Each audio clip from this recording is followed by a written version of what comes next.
Baik. Bismillahirrahmanirrahim. Alhamdulillahirabbil alamin wa bihi nasta'in wa ala umuri dunya waddin. Wassalatu wassalamu ala asyrafil anbiya'i wal mursalin sayyidina wa nabiyyina wa syafi'ina Muhammadin wa ala alihi wa ashabihi ajma'in. Amma ba'd. Allahumma anfa'na bima 'allamtana wa 'allimna ma yanfa'una wa zidna ilman ya rabbal alamin. Kita lanjutkan kembali pelajaran nahwu kita dari kitab Mulakhas Qawaidul Lughah Al-Arabiyyah, ringkasan kaidah-kaidah dalam memahami bahasa Arab. Baik, sekarang kita di pembahasan tentang at-tawabi, seputar at-tawabi. Tawabi itu artinya bagian-bagian dari sebuah kata yang bagian ini senantiasa mengikuti kata sebelumnya dari sisi i'rabnya. Ya, jadi 4 jenis tawabi ini tidak bisa dihukumi dia marfu, mansub, majrur, tidak bisa. Kenapa? Karena dia mengikuti apa yang ada di sebelumnya. Jadi kalau dia mengikuti marfu, marfulah dia. Kalau dia mengikuti yang mansub, mansublah dia. Kalau dia mengikuti majrur, ya majrurlah dia. Nah, ini namanya tawabi. Tawabi yang pertama yang kita bahas kemarin adalah na'at atau sifah. Sekarang tawabi yang kedua, yang kedua dari 4 jenis tawabi adalah al-atfu. Al-atf secara bahasa atau variatifu itu artinya cenderung atau mengikutkan sesuatu kepada sesuatu yang lain. Mengikutkan sesuatu kepada sesuatu yang lain. Ya, misalkan antum menulis buku, ya, antum menulis satu paragraf, kemudian paragraf ini antum kasih catatan kaki. Nah, antum katakan situ atoftu alaihi, ya, antum kasih tambahan, ya, catatan kaki. Namanya catatan kaki itu pasti mengikuti, ya, mengikuti paragrafnya. Baik. Ya, adapun definisi secara ya keilmuannya, secara istilahnya, al-atfu adalah tabi'. Yatawassatu bainahu wa baina matbu'ihi ahadu hurufil atfi. Perhatikan ahadu jadi fa'il dari kata yatawassat. Jadi mengartikannya mulai dari ahadu. Al-ataf adalah sebuah tabi yang ahadu, salah satu dari huruf-hurufnya, ya, yatawassatu, ya, berada di pertengahan antara dirinya dengan matbu'nya. Jadi kita punya ataf, punya huruf ataf, kemudian kita punya matbu'nya. Gitu ya. Jadi urutannya kalau dari depan matbu', huruf ataf, kemudian ataf. Nah, analoginya begini. Muhammad jalan kaki. Ya. Kemudian di belakangnya dia diikuti oleh Zaid. Nah, Muhammad ini namanya matbu'. Ya, kemudian Zaid ini namanya ataf.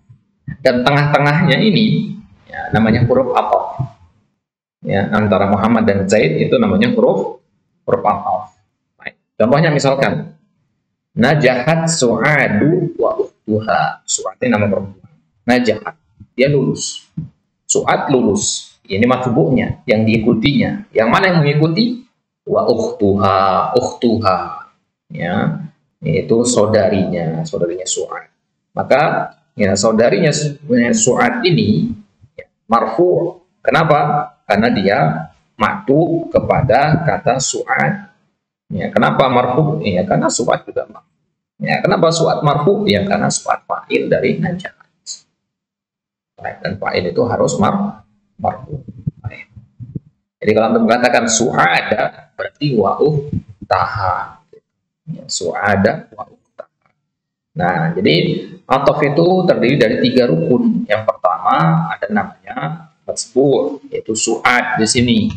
Kemudian ada huruf ataf, itu wawu di sini. Nanti kita lihat ada huruf ataf yang lain. Kemudian ataf itu sendiri yaitu ukhtuha. Ya, jelas ya? Ini 3 rukun ataf, harus ada 3.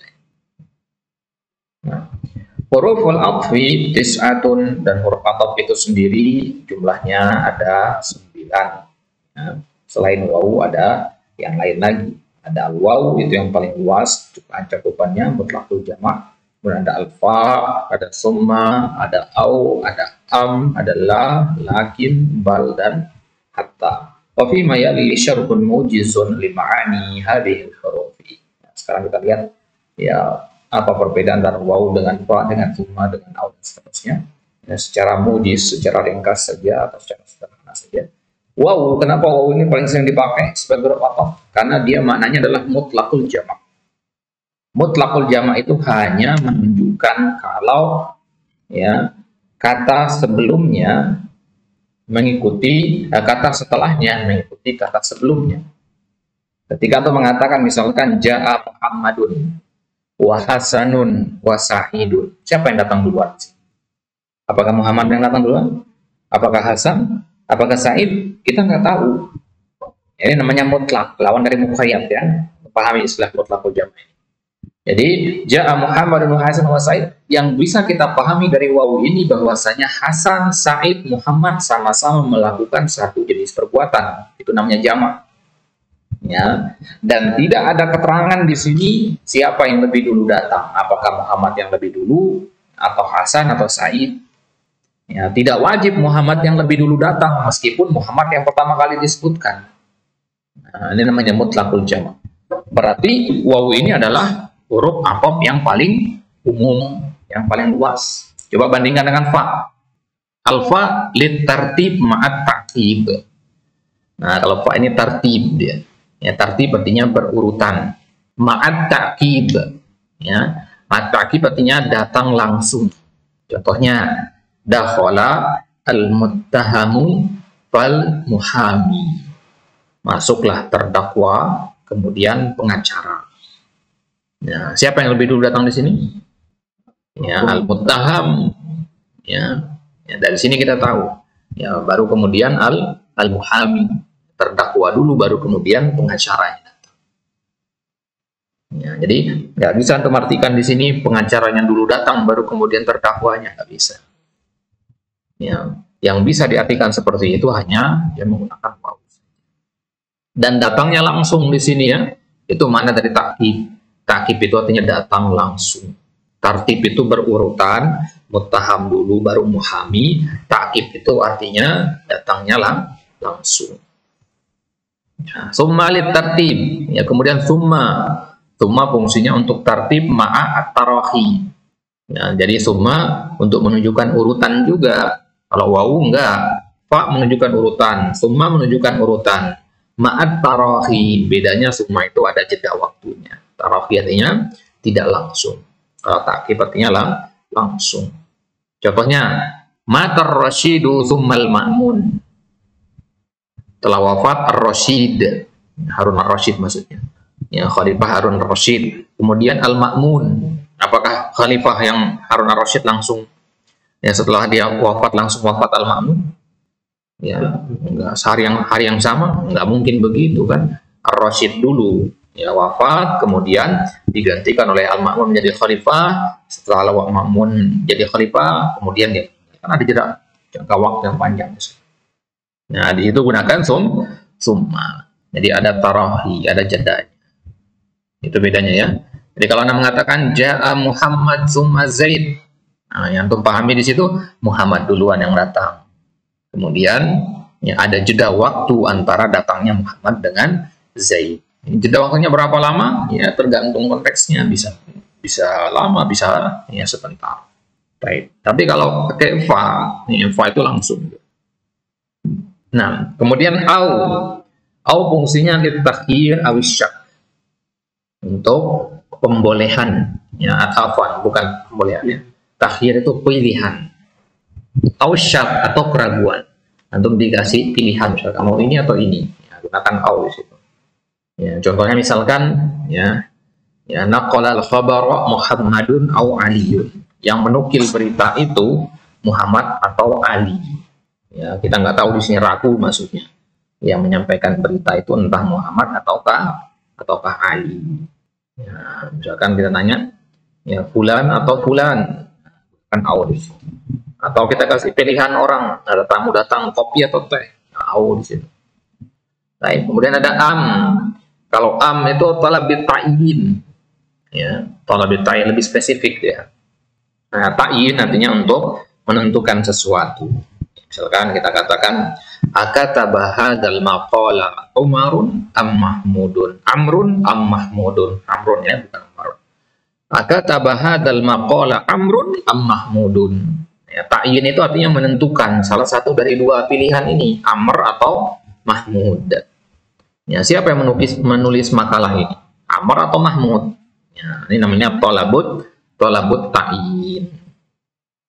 Nah, siapa yang makan roti ini? Zaid atau Ahmad? Nah, pakai am di situ.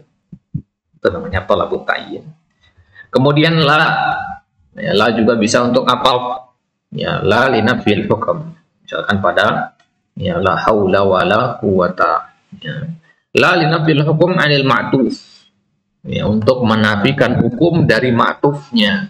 Contohnya nadajal bittihu lal inabu. Matufnya di sini atau atofnya adalah al inab. Kemudian matsbu'nya mana?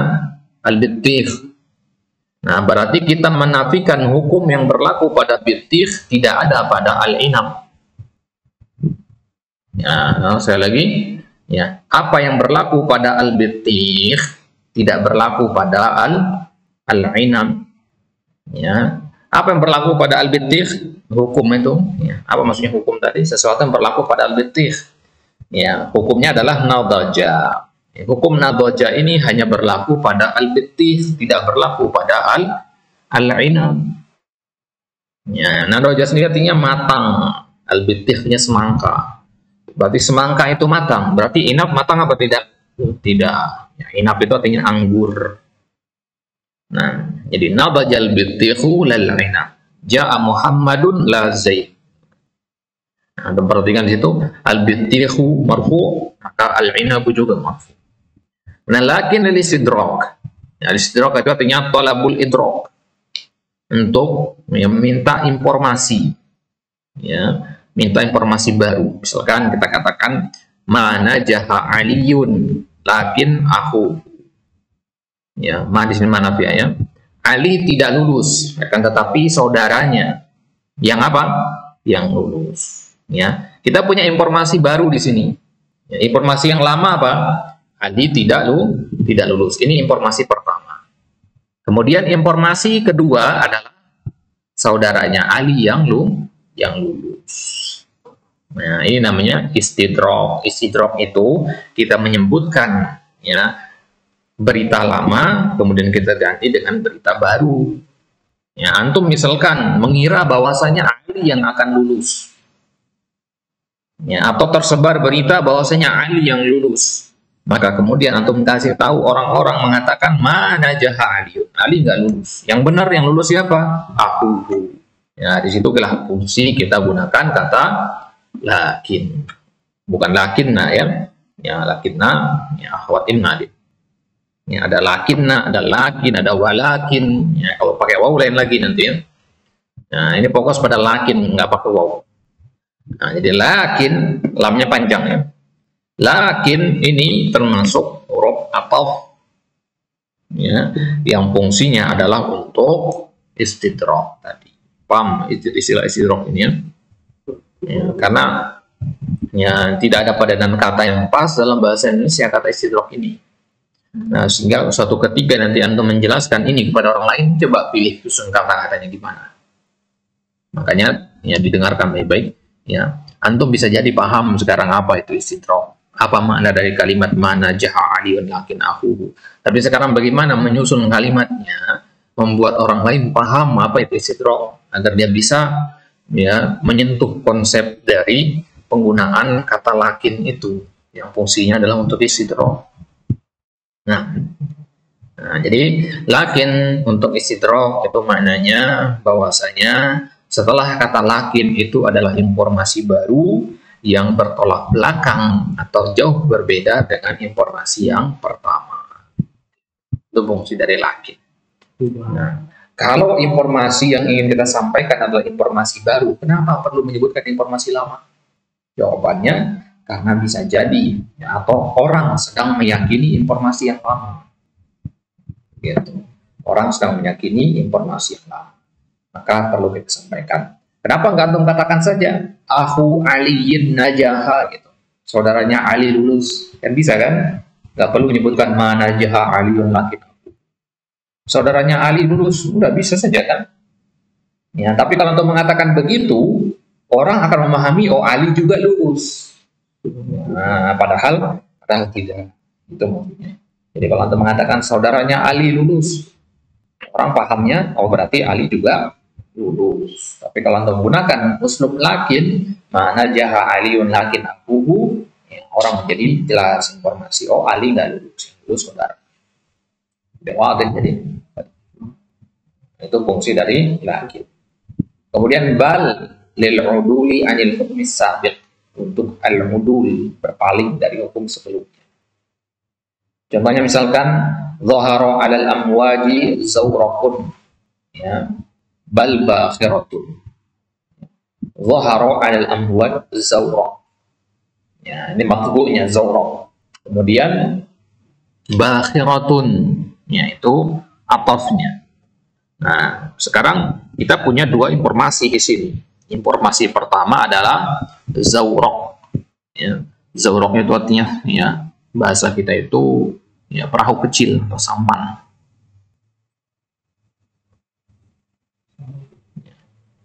Kemudian bakhirah, ya bakhirah itu ya, kapal laut yang besar. Ya. Zahara 'alal amwaj, muncul dari amwaj. Amwaj itu artinya ombak. Ya. Muncul dari tengah gelombang atau dari tengah ombak itu, ya, zawraq. Ya, apa tadi zawraq tadi? Kapal kecil. Bal bakhirah, tapi kapal laut, kapal besar.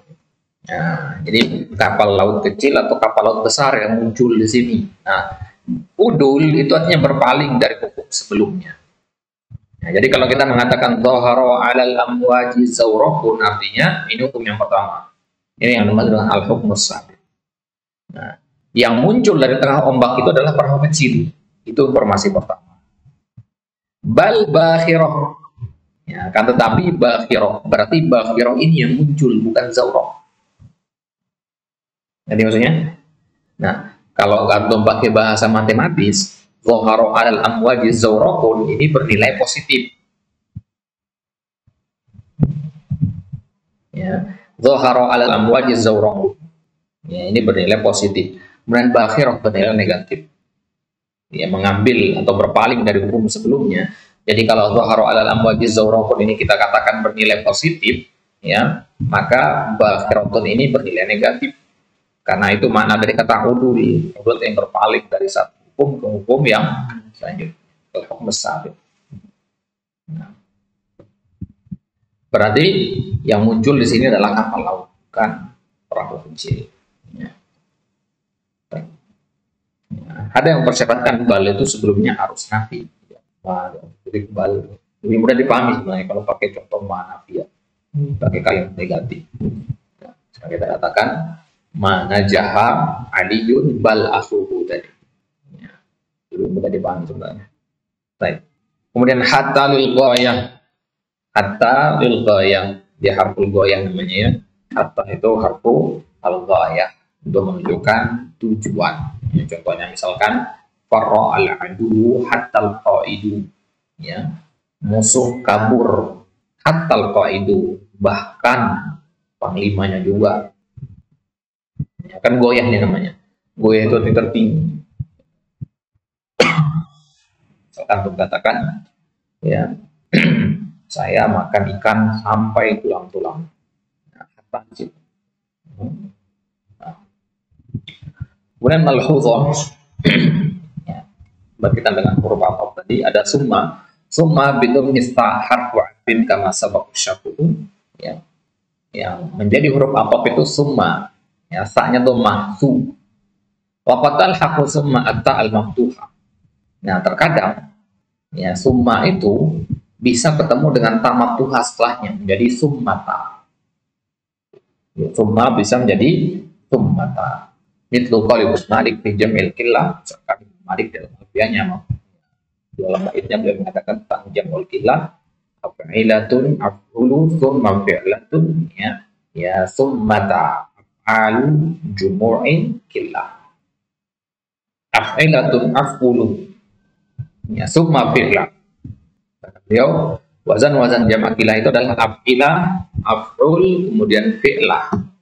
Beliau mengatakan summata ya, af'al jumu'u killah. Ya. Kemudian itulah fi'il, kemudian itulah af'al. Dan itulah wazan yang selanjutnya yang keempat af'al. Jadi wazan jamak killah itu ada af'ilan, af'ulu, ya, fi'lah, dan sudah pernah kita bahas dulu kelas tentang wazan jamak killah. Kita katakan ya bahwasanya wazan jamak killah itu terkumpul dalam kalimat anfusul fityati ya amidatul hajiyat. Anfusu ya afulu ya al-fityati al-fi'lati ya, amidatu ilatu ajiyali. Kemudian famma. Jadi summa tadi bisa dibaca juga summata. Nah, kapan pakai summata? Ya kalau dia muannas. Boleh bebas saja sebenarnya. Summata. Kemudian sama, ada juga sama dengan fathah pada huruf sa-nya. Nah, kalau sama ini bukan huruf ataf, dia dzaraf dia. Yusharu bihi ilal makanil ba'id bi ma'na hunaka. Ya, sama itu maknanya hunaka. Ya, sama na'iman. Ya, misalkan ya di ayat apa dikatakan fasamma wajhullah. Ya, palingkanlah wajahmu ke arah manapun. Fasamma wajhullah, di sana adalah untuk sholat menghadap manapun. Fasamma wajhullah, di sanalah wajah Allah. Waqat talhaquhu atta al-marbuta fayuqalu sammata. Sama ini kadang ketemu dengan tak marbutoh, jadinya sammata. Misalkan contohnya wa sammata syurutun adidatun lin najah. Wa sammata bimana hunaka ala syurutun adidah lin najah. Ya, sammata samaraita na'iman. Jadi maknanya sama dengan hunaka. Hunaka kan lawan dari huna ya. Huna untuk dekat, hunaka untuk jauh. Dan hunaka bisa kita ganti dengan sama atau sammata, boleh dua-duanya. Kapan pakai sammata? Ya, bebas saja sebenarnya, mau muzakkar atau muannas boleh pakai sammata. Tapi biasanya sammata digunakan untuk muannas, sama untuk muzakkar.